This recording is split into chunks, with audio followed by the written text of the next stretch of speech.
Hello बच्चों, class tenth में हमने फिजिक्स में जो टॉपिक स्टार्ट किया था इलेक्ट्रिसिटी चैप्टर में हम लोगों ने बहुत सारी चीजें जानी थी। चार्ज के बारे में हम लोगों ने बात किया था। चार्ज में बहुत सारा चीज हम लोगों ने देखा। चार्ज पे मैंने जो अभी तक दो फॉर्मूलाज आप लोगों ने देखा, एक था that is Q is equal to N E और एक था that is F is equal to Q1 into Q2 by R square. उस पर बहुत सारे बच्चों ने मुझे पूरा यकीन है कि बहुत सारे बच्चों ने न्यूमेरिकल्स वगैरह बनाया होगा। और आपने अगर न्यूमेरिकल्स नहीं बनाया तो अभी बहुत सारे बच्चे हैं जिनके पास बुक्स अवेलेबल नहीं है, तो जरूर कहीं ना कहीं नेट से मैंने आपको बताया कि आप एनसीईआरटी का पीडीएफ फाइल डाउनलोड करें और आप पहले एनसीईआरटी का बनाएं। एनसीईआरटी के न्यूमेरिकल्स जब आप बनाने के लेवल में आ जाते हैं तो आप थोड़े से उससे एडवांस लेवल के न्यूमेरिकल्स भी बनाएंगे और यहां भी हम कई तरह के न्यूमेरिकल्स की डिस्कस भी करेंगे। तो बच्चों, आज हम लोग को जो स्टार्ट करना है वो हमारा ये आपके 10th क्लास का जो अब यहां से जो है वो आपके 10th क्लास का सबसे इंपॉर्टेंट टॉपिक स्टार्ट होने जा रहा है and that is electricity. So बच्चों, मैं मनीष कुमार झा आप सबका वेलकम करता हूं अपने इस चैनल पे that is Manish Mania. So let's start about the electricity. So बच्चों, इलेक्ट्रिसिटी में हम लोग बात कर रहे थे, इलेक्ट्रिसिटी में हम लोगों ने बात किया था बच्चों। इलेक्ट्रिसिटी सबसे पहले हम आपको बता दें कि इलेक्ट्रिसिटी में हमने आपको बताया था कि जो दो प्रकार के चार्ज जो होते हैं वो दो तरह से एग्जिस्ट करते हैं, एक स्टैटिक चार्ज और एक डायनामिक चार्ज जो मोशन में चार्ज होता है। तो अभी हम लोग को जो इलेक्ट्रिसिटी में टॉपिक स्टार्ट करना है वो है आपका करंट, यानी करंट इलेक्ट्रिसिटी। तो करंट को हम लोग कैसे डिफाइन करते हैं बच्चों? That is rate of flow of charge, rate of flow of charge, rate of flow of charge. यानी रेट ऑफ फ्लो मैंने आपको बताया था बच्चों कि जिस किसी में भी रेट लगता है, रेट का मतलब होता है डिवाइड बाय टाइम। यानी जहां कहीं भी रेट लगा हो तो समझ जाना कि हम किसके बारे में बात कर रहे हैं, यानी उसमें कहीं ना कहीं टाइम से डिवाइड हुआ है। रेट का मतलब ही होता है डिवाइड बाय टाइम। और यहां पर बात हो रही है फ्लो ऑफ चार्ज, यानी ये जो चार्ज है इसको हम लोग क्या से इंडिकेट कर रहे हैं? That is Q। यहां पर ये जो Q है इसका मतलब है क्वांटिटी ऑफ चार्ज। तो कितना चार्ज कितने समय में फ्लो करेगा वायर या कंडक्टर में, वही हमारा करंट होता है। तो करंट को हम इंडिकेट किससे करते हैं? दैट इज आई से रिप्रेजेंट करते हैं करंट को, हम आई से रिप्रेजेंट करते हैं। तो अब हमारा यहां पर एक फॉर्मूला जनरेट हुआ that is I is equal to Q by T. क्योंकि आपको डिवाइड बाय टाइम रेट से लगाना था, I यानी करंट है, Q यानी चार्ज है, तो I is equal to Q by T. ये हमारा फॉर्मूला भी आ गया। यानी करंट का मतलब ही होता है rate of flow of charge, यानी कितने समय में कितना चार्ज आपके कंडक्टर और वायर में फ्लो करता है, वही आपका करंट कहलाता है। तो करंट का फॉर्मूला यानी जो है वो क्या है? I is equal to Q by T. अब इसके लिए हम लोग बात करें I is equal to Q by T, तो यहां पर ये जो Q आप देख रहे हैं इसमें कुछ बातें छिपी हुई हैं। यहां पर जो मैं अभी बात किया हूं दैट इज Q का मतलब है quantity of charge, quantity of charge. तो यहां पर बच्चों एक बात और दिमाग में रखना है, क्योंकि अभी देखिए मैं यहां पर जैसे जैसे आप सीनियर क्लासेस में बढ़ते चले जाते हैं, आपको टॉपिक जो है वहां पर गहराई आपकी डेप्थ बढ़ती चली जाती है। बेसिकली आपको यही जानना I is equal to Q by T, quantity of charge. लेकिन थोड़ा सा मैं आपको ये बताना चाहता हूं कि ये जो क्वांटिटी ऑफ चार्ज है वो एक्चुअल में डिफरेंस है। एक्चुअल में क्या है? Difference of positive flow and negative flow, positive flow and negative flow. यानी जो कैपिटल Q है वो प्लस Q माइनस Q, यानी आपका पॉजिटिव चार्ज और निगेटिव चार्ज दोनों का जो डिफरेंस होता है वो हमारा Q है। एंड यहां पर ये जो Q है वो आप इसको एक तरह से ये भी कह सकते हैं कि ये नेट चार्ज है। तो अभी तो बहुत सारी चीजों को जानने की जरूरत नहीं है, ये Q आपका नेट चार्ज है। तो नेट चार्ज कैसे, अब ये हम थोड़ा सा आपको बताना चाहेंगे, क्योंकि अभी आपके लिए उतनी चीजें की जरूरत नहीं है, लेकिन फिर भी मैं आपको बता रहा हूं कि ये जो Q है बेसिकली आप लोग को 10th में क्वांटिटी क्वांटिटी ऑफ चार्ज दिया रहता है, लेकिन बेसिकली आप जाने कि क्वांटिटी ऑफ चार्ज भी है, लेकिन वो मेन उसकी मकसद क्या है, दैट इज नेट चार्ज। तो नेट चार्ज का मतलब क्या होता है, क्योंकि आपको पता है बच्चों कि वायर जो है, वायर के अंदर क्या होगा, यानी जितने भी कंडक्टिंग वायर है वो जो मेटल से बना हुआ है, उस वायर में क्या है, बेसिकली एटम्स है, और एटम्स में आपको इलेक्ट्रॉन भी है, प्रोटॉन भी है, न्यूट्रॉन भी है। तो आपको पता है कि प्रोटॉन एंड न्यूट्रॉन वो न्यूक्लियस में बाउंडेड होता है, और जो आउटर ऑर्बिट्स पे होते हैं वो होते हैं इलेक्ट्रॉन। तो जब आपका एटम एग्रेसिव होता है, यानी चार्ज आता है, उसके ऊपर एक्साइटमेंट आता है, तो कैरियर कौन होता है, यानी चार्ज को एक जगह से दूसरी जगह ले जाने वाला कौन होता है, दैट इज इलेक्ट्रॉन। तो इलेक्ट्रॉन अपने आउटर ऑर्बिट को जंप करता है और चार्ज को एक जगह से दूसरी जगह पहुंचाता है। तो जैसे ही किसी एटम से इलेक्ट्रॉन बाहर निकलता है, तो इसका मतलब है जो पीछे छूट गया वो कौन बन जाता है, दैट इज पॉजिटिव बॉडी। जैसे सपोज करिए ये आपका एटम है, और एटम से अगर इलेक्ट्रॉन बाहर निकला तो ये क्या बन गया, दैट इज पॉजिटिव बॉडी बना। बिकॉज आपको पता है कि जब भी कोई एटम इलेक्ट्रॉन को लूज करता है तो वो क्या बनता है, पॉजिटिव बॉडी। क्योंकि यहां जो पॉजिटिव बॉडी है और ये इलेक्ट्रॉन है, तो इलेक्ट्रॉन निगेटिव है, तो वो जिस तरफ से मूव करेगा, ये पॉजिटिव उसके जस्ट अपोजिट मूव करेगा। तो इसका मतलब हो गया कि वायर के अंदर जितने भी कंडक्टिंग वायर है बच्चों, तो वो वायर में मेटल का ही बेसिकली हम लोग यूज करते हैं, metal as a good conductor. तो मेटल में यानी वायर के अंदर क्या है, एटम्स है। तो आपको ये जानना बहुत जरूरी है कि जब भी हम लोग चार्ज करते हैं तो यानी वायर के अंदर जो होते हैं वो आपके दो तरह का फ्लो होता है, एक इलेक्ट्रॉन का फ्लो होता है और एक पॉजिटिव बॉडी का फ्लो होता है। तो इसीलिए यहां पर आपको इंडिकेट किया जा रहा है, यानी टोटल जो नेट चार्ज है, यानी वायर में जो नेट चार्ज है वो किसका, मतलब बेसिकली डिफरेंस है, यानी वो पॉजिटिव का जो फ्लो है, यानी जो पॉजिटिव नेट चार्ज है और जो निगेटिव नेट चार्ज है, टोटल का जो नेट डिफरेंस आता है वही चार्ज इंडिकेट की जाती है कि वो चार्ज कैरी करके जा रहा है, मतलब एक जगह से दूसरे जगह। तो बच्चों I इज इक्वल टू, यानी अब आप समझ सकते हैं कि जो करंट है वो बेसिकली क्या है, I is equal to Q by T.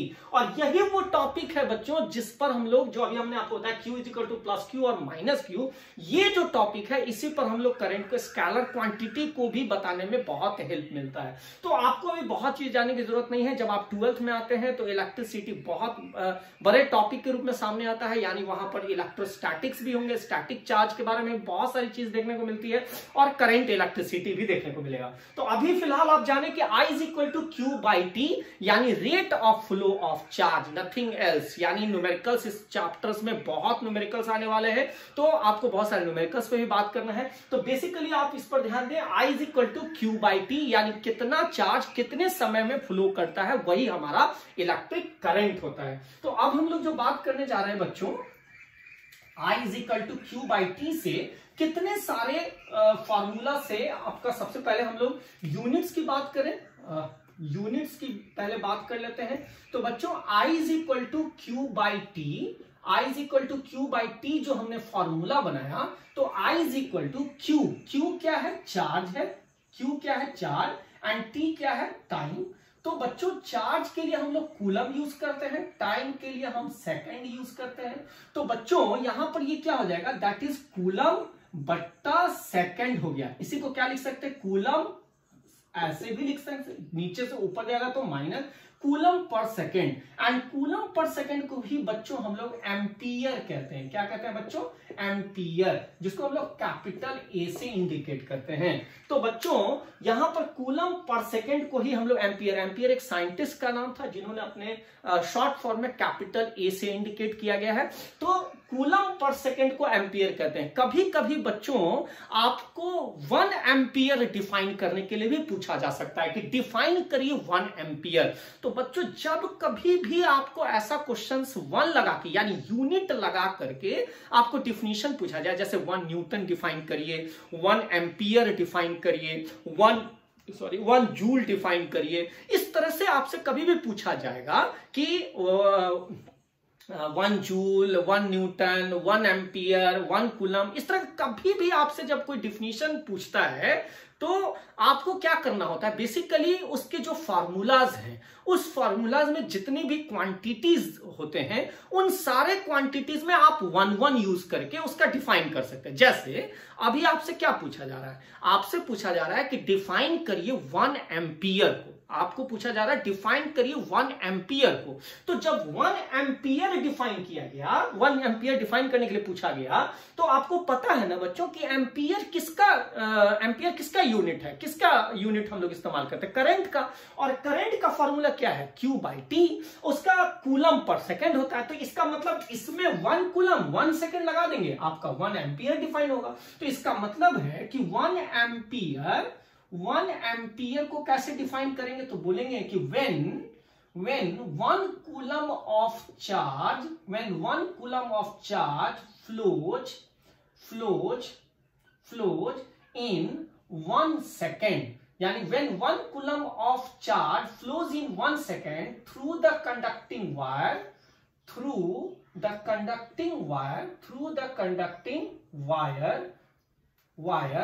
then the current is taken as 1 ampere. तो जब कभी भी आपको 1 लगा करके कभी कोई डिफिनेशन पूछे, 1 जूल, 1 न्यूटन, कुछ भी, तो यहां पे अभी 1 एम्पियर पूछा गया तो उसका यूनिट क्या था, कूलम पर सेकेंड। बेसिकली जो ये मेन यूनिट यही है, उसको हम लोग अपने कन्वीनियंट के लिए हम लोग 1 एम्पियर बोलते हैं। तो 1 कूलम 1 सेकेंड लगा देंगे, 1 एम्पियर डिफाइन, यानी 1 कूलम ऑफ चार्ज 1 सेकेंड में जब फ्लो करेगा किसी कंडक्टिंग वायर में, तो जो करंट होता है उसे हम लोग क्या कहते हैं बच्चों, 1 एम्पियर कहते हैं। तो ये यूनिट का डिफिनेशन हो गया। तो अभी आपने यूनिट, यानी सबसे पहले एकदम कंसीव फॉर्म में चले, यानी आपने करंट पढ़ा। करंट का मतलब सिंपल होता है, that is rate of flow of charge, यानी किसी वायर कंडक्टर में चार्ज कितना दौड़ रहा है, कितने समय में दौड़ रहा है, उसको हम लोग बोलते हैं इलेक्ट्रिक करंट। और इलेक्ट्रिक करंट की यूनिट्स क्या होती है, दैट इज एम्पियर। और एम्पियर में 1 एम्पियर को कैसे डिफाइन करते हैं, तो जब 1 कूलम ऑफ चार्ज 1 सेकंड में मूव करता है तो उसे हम लोग 1 एम्पियर कहते हैं। तो अब बच्चों यहां पर हमने यूनिट्स भी जान लिया, डिफिनीशन भी जान लिया। बच्चों आज हम लोग बहुत इंपॉर्टेंट चीज एक और जानने वाला है, बिकॉज यहां पर आप कुछ चीजें सीखने वाले हैं। क्योंकि मैंने आपको बताया कि बेसिकली न्यूमेरिकल्स इस चैप्टर में बहुत आने वाले हैं, न्यूमेरिकल्स आपके लिए बहुत इंपॉर्टेंट भी है। तो आप आज से सीखें। आपने 9th में भी बहुत सारे न्यूमेरिकल्स बनाए थे और उसमें भी आपने सीखा होगा, आज यहां भी सीखेंगे। तो सिंपल सा बात आप समझिए कि जब कभी भी आप एक फार्मूला आता है, कोई फार्मूला आता है, किसी क्वांटिटी का फार्मूला आता है, तो उस फार्मूला को ब्रेक करके आप कई से तरह के न्यूमेरिकल्स को क्रिएट कर सकते हैं, कई से तरह के फार्मूला को क्रिएट कर सकते हैं। जैसे सपोज कीजिए अब हम यहां पर इसको ब्रेक करेंगे, यानी breaking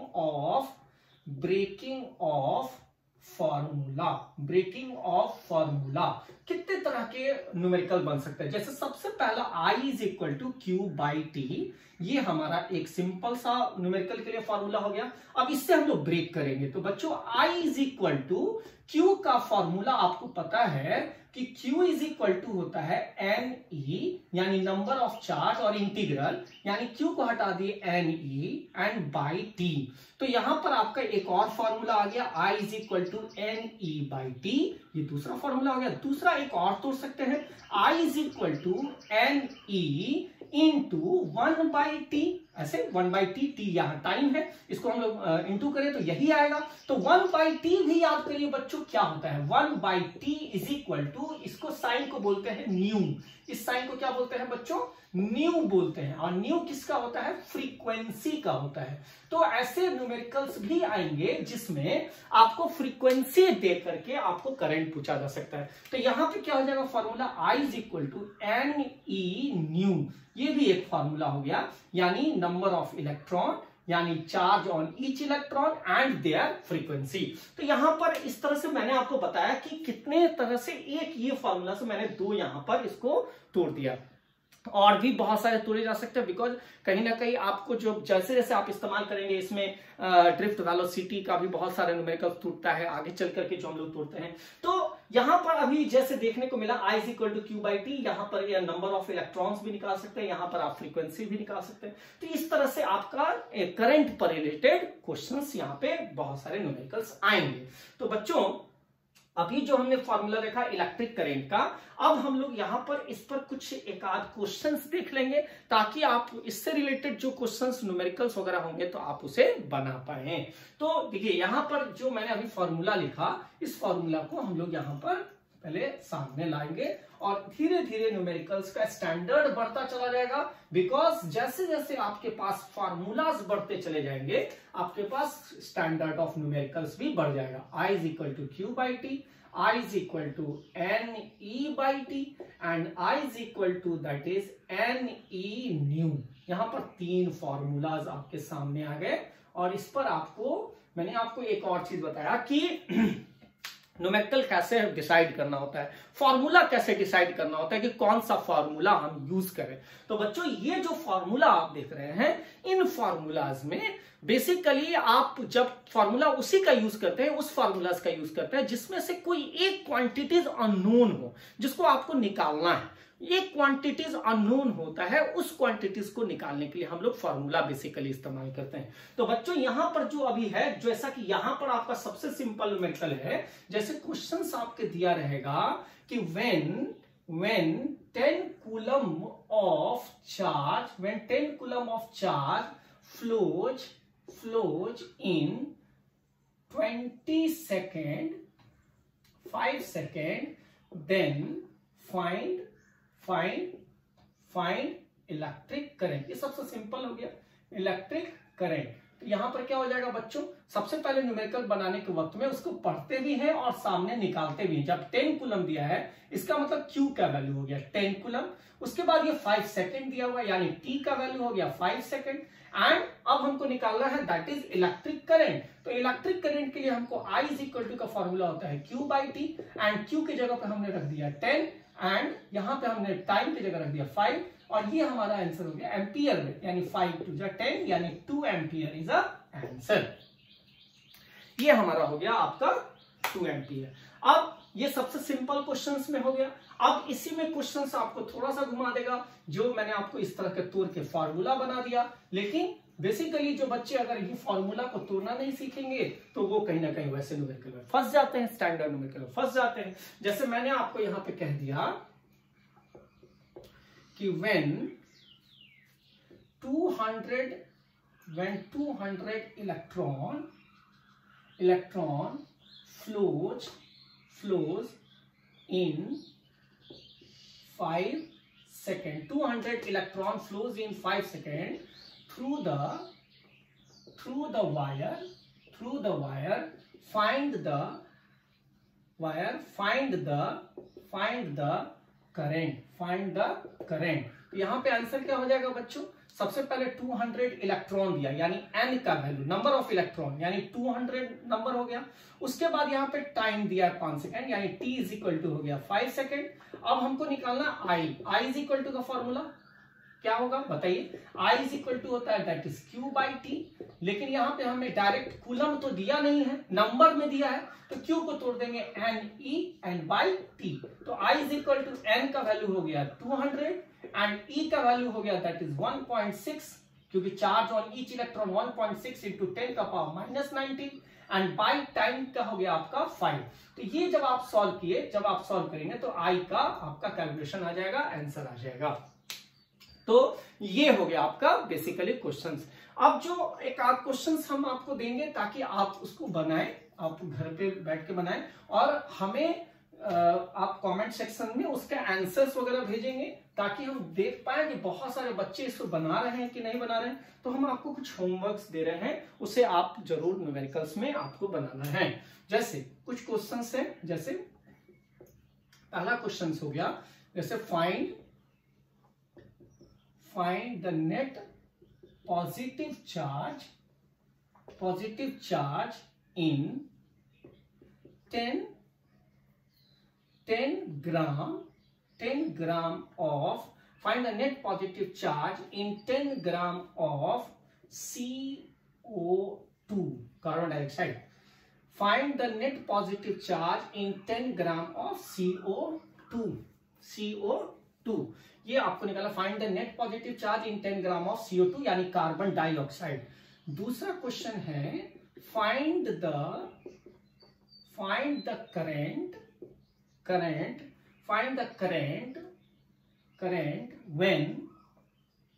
when 50 hertz of find the current when 50 hertz find the current when 50 hertz of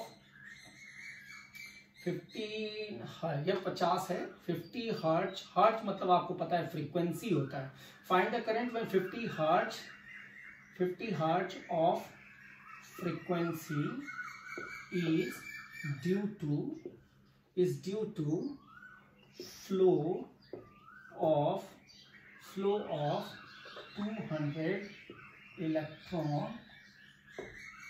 Find the current when 50 hertz of frequency is due to the flow of 200 electron in the wire.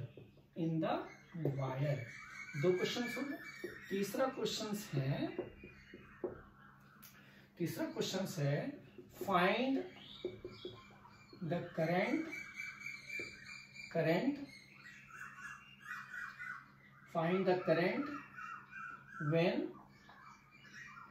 when 500 electron flows in 10 seconds। 500 electron flows in 10 second. तो ये 3 questions है बच्चों, और मुझे पूरा यकीन है कि अभी तक मैंने जो आपको समझाया है उसी पर बेस्ड क्वेश्चन मैंने दिया है, और मैं चाहूंगा कि ज्यादा से ज्यादा बच्चे इस तीनों क्वेश्चंस को आप बनाएं और हमारे कमेंट सेक्शन में इसका आंसर पुटअप करें, क्योंकि हम देखना चाहेंगे कि ज्यादा से ज्यादा बच्चे बना रहे हैं घर पे या नहीं बना रहे हैं। तो और भी आप न्यूमेरिकल्स जो एनसीईआरटी का पीडीएफ फाइल है उसे जरूर डाउनलोड करें। आपका स्टार्ट हो चुका है न्यूमेरिकल्स के, यानी आपने अभी जो 3 फार्मूला, 3 है बेसिकली, यहाँ 3 हो गया, उसके बाद उधर आपने 2 फार्मूला पढ़ा था, तो बेसिकली आपके पास अब 3-4 फार्मूलाज हो गए। तो आपके पास न्यूमेरिकल्स बट नेचुरल है कि स्टार्ट हो चुका है। लेकिन जैसे जैसे आपका ये टॉपिक आगे बढ़ता जाएगा, क्वेश्चंस थोड़े से मतलब अच्छे होते चले जाएंगे, थोड़े सोचने वाले और थोड़े मजेदार क्वेश्चंस होने वाले हैं। तो बच्चों ये हो गया आपका इलेक्ट्रिक करंट पे टॉपिक्स। तो मैंने क्वेश्चंस भी दे दिया आपको, 3 क्वेश्चंस मैंने अभी दिया है। मुझे पूरा उम्मीद है कि आप सब बनाएंगे और ज्यादा से ज्यादा बच्चों को शेयर करेंगे, ताकि ज्यादा से ज्यादा बच्चे इस वीडियो को देख सकें, फायदा उठा सकें और वो लोग हमसे भी जुड़ सके। तो प्लीज आप लोग लिंक को शेयर भी करें। तो बच्चों यहाँ पे आपने इलेक्ट्रिक करंट को पढ़ा, यानी फ्लो यानी करंट का मतलब क्या होता है, बेसिकली फ्लो, यानी जहां कहीं भी बहाव का बात आता है, बहने की बात आती है, वहां पे करंट वर्ड आता है। जैसे हवा बह रही है तो करंट है, that is current of wind. अगर पानी बह रही है तो दैट इज स्ट्रीम, हम लोग कहते हैं, that is flow of running water. तो करंट का मतलब ये होता है बहना। तो यहां जो बात अभी हम लोग करंट इलेक्ट्रिसिटी कर रहे हैं, तो यहां बहना किस चीज की हो रही है, चार्ज का, यानी फ्लो ऑफ चार्ज का फ्लो। तो अब यहां पर हम लोग बात करने जा रहे हैं बच्चों कि ये जो करंट बहता है, तो बहने के लिए एक रास्ता होना चाहिए। हर चीज जो चीज बह रहा होता है तो वो कोई ना कोई डायरेक्शन, कोई रास्ता को जरूरत पड़ती है। तो यहां पर बात हम लोग करने जा रहे हैं कि ये जो फ्लो है वो किस पर डिपेंड करेगा, यानी फ्लो ऑफ करंट जो है बच्चों, उसके लिए सिर्फ 2 चीजें चाहिए होती है। एक होता है दैट इज क्लोज सर्किट, यानी करंट के फ्लो के लिए आपको 2 चीजें बहुत जरूरी है, यानी close circuit and maintaining potential difference. ये वर्ड जैसे ही आ गया है बच्चों, अब समझ लो कि चैप्टर की सुंदरता बढ़ने वाली है। तो ये टॉपिक हम अपने अगले वीडियो में स्टार्ट करेंगे। तो बच्चों maintaining potential difference and close circuit, तो पहले इस टॉपिक पे बात कर लें। ये टॉपिक आपने जूनियर क्लासेस में भी पढ़ा होगा। सर्किट वर्ड आपने जरूर सुना होगा। क्लोज का मतलब यहां पर ये नहीं है बच्चों की बंद कर देना, यानी जैसे स्विच ऑफ करते स्विच क्लोज कर देते, ऐसा नहीं है। क्लोज का मतलब होता है, क्लोज वर्ड दो यहां पर आपके मतलब भावना से जुड़ा हुआ। जैसे हम लोग कहते हैं कि क्लोज रिलेशन, तो क्लोज रिलेशन का मतलब है एक दूसरे से जुड़े रहना, यानी ज्यादा क्लोज मतलब ज्यादा जुड़े रहना। तो इसका मतलब यहां जो क्लोज वर्ड आया है ये जुड़ने से मतलब सामने आ रहा है। क्लोज का मतलब जुड़ना। तो जैसे ये एक तार है, ये एक तार है, अगर ये तार क्लोज है, जुड़ा हुआ है, तभी करंट दौड़ेगा। अगर ये जो तार है अगर ये जुड़ा हुआ नहीं है तो ये फिर करंट नहीं मूव कर पाएगा। तो करंट को फ्लो करते रहने के लिए जरूरी है कि एक तार दूसरे तार से कंप्लीटली जुड़ा हो। अगर बीच में कहीं भी कटा फटा होगा या उसको कहीं भी लीकेज होगा, यहां से वो दूर हो जाएगा, तो आपका जो फ्लो है वो रुक जाएगा, फ्लो नहीं हो पाएगा। तो बच्चों सबसे इंपॉर्टेंट यहां पर है दैट इज क्लोज सर्किट। तो बच्चों ये जो सर्किट की बात यहां पे आई, पहले हम लोग सर्किट के बारे में बात कर लें। तो सर्किट के बारे में जो यहां पर बातें आती हैं वो ये है कि सर्किट का मतलब होता है बच्चों, सर्किट का मतलब होता है दैट इज क्लो मतलब पाथ